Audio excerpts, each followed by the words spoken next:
Bike নেই তুমি ফুলবাড়ি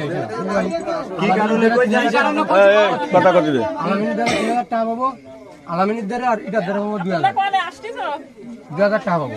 এই জন্যই আমি অন্য যাচ্ছিলাম, তার মধ্যে মেহেদি আমার এনে ফুলবাড়ি আসতে পারেন, আমি ফুলবাড়ি এই বাড়ি আসি।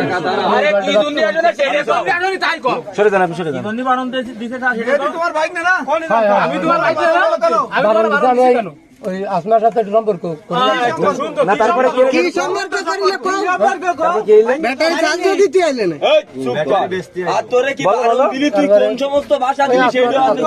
আসতাম চাইতে আবার আসতে পারেন যে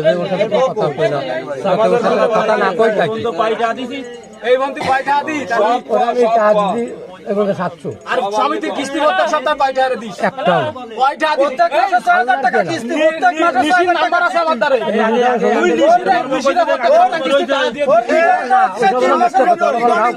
তুই দাদা কইছিস তার ভিতরে এনে দিয়া তুই আগে দিন কেলে যে ফোন দিয়ে দিলি ফোন দিয়ে করে ওইটি কারে ফোন দিছে কারে ফোন দিয়ে তারে কি বলিস সেটা আমরা সদিন দিন নিয়ে যাবেন বাড়ি ক্লিয়ার হয়ে যাচ্ছে হ্যাঁ এর আমরা বিয়ে করে দেব। আর আপনার ওই আর আমার শাশুড়ি কই ওনারা বলেন আধা ঘন্টার ভিতরে আপনাকে মতিপুর নিয়ে যাবেন। ঠিক আছে, খুশি আছেন? আপনার কি হয়? আমার ভাই সবাই ঠান্ডা থাকেন, আমার আব্বা আসতেছে, আর আসলে কথা বলবো না আব্বার সাথে, আপনি কথা বলবেন না ঠান্ডা থাকবেন কেন? তুমি বিরেটেতে এসে ফুলবাড়ি ঘুষি খান কিস্তে আবার তুমি ঠান্ডা শুধবে না।